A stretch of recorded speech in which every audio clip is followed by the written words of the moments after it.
12 noon today, lawmakers will be filing into the Capitol to begin work on this year's legislative session. A lot of handshaking going on today, a lot of pomp and circumstance. Much of the next 2 weeks will be housekeeping, but there is a battle brewing on a very big issue, abortion. News Channel 5's Cuthbert Langley joins us live from the Capitol this morning. And Cuthbert, there are already bills in the works to control abortions.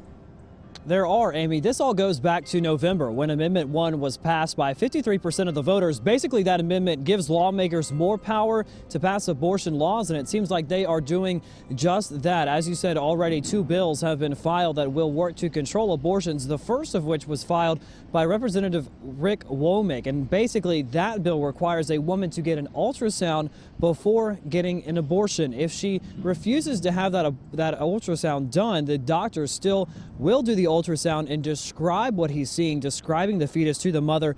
And that mother must also hear the heartbeat of the unborn child as well. The second bill has been put forward by Senator May Beavers. This adds more requirements to the implied consent law when it comes down to abortions.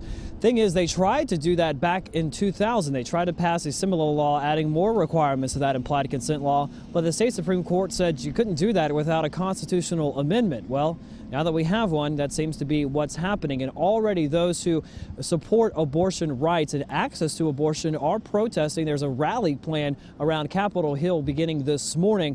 But those who, the lawmakers I'm talking about here, say they are doing nothing. They're not demeaning women. They're just trying to make sure abortion is regulated and has safe access for all women. So much to be figured out as this goes down on Capitol Hill throughout this year. But as you guys said, this fight really is expected to heat up come February. Reporting live near the Capitol this morning, I'm Cuthbert Langley, News Channel 5 HD. All right, Cuthbert, thank you. And new this morning, the Percy Priest Dam had to be shut down for a little bit last night after a car went into the water. Happened near Bell Road and Dodson Chapel Road.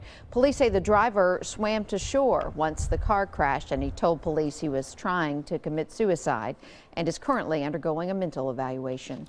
A driver is still on the run after causing a big pileup on the interstate yesterday and then just taking off. It happened just before 4 o'clock yesterday out in Wilson County near Mount Juliet along the interstate. A line of cars getting off at exit 226 when a red car, for some reason, swerved into another lane, forcing a woman driving a 4Runner to swerve as well. She wound up hitting several safety barrels, and her 4Runner went airborne, landing on top of a Pontiac and then rolled and hit another car.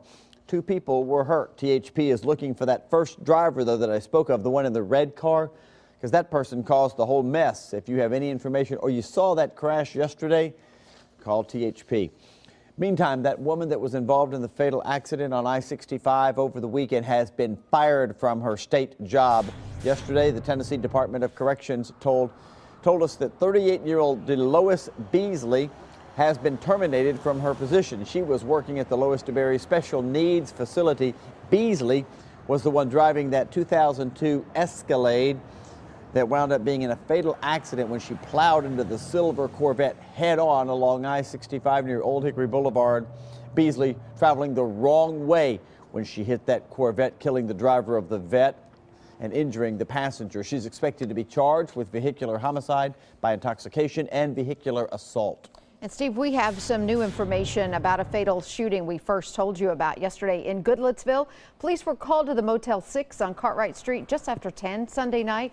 And when they got there, they found Timothy Kemp had been shot several times. He was rushed to the hospital where he died. Police also found this man, Keith Lynch.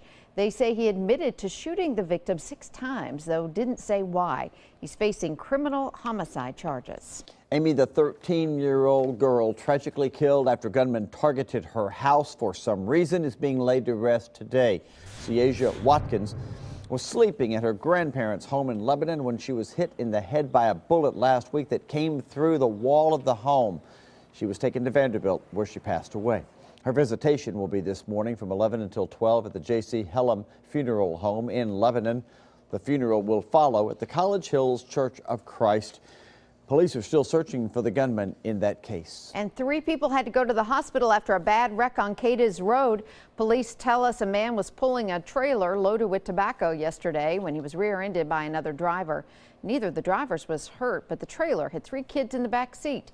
They had to be taken to the hospital. Ages range from 7 to 16, and then a 14-year-old had to be cut from the car and was taken to Vanderbilt with life-threatening injuries. Some former Tullahoma baseball players are in trouble this morning, accused of breaking into a home to threaten a guy. Justice Sheffield, Samuel Groh, and Robert Burns all arrested for aggravated criminal trespassing.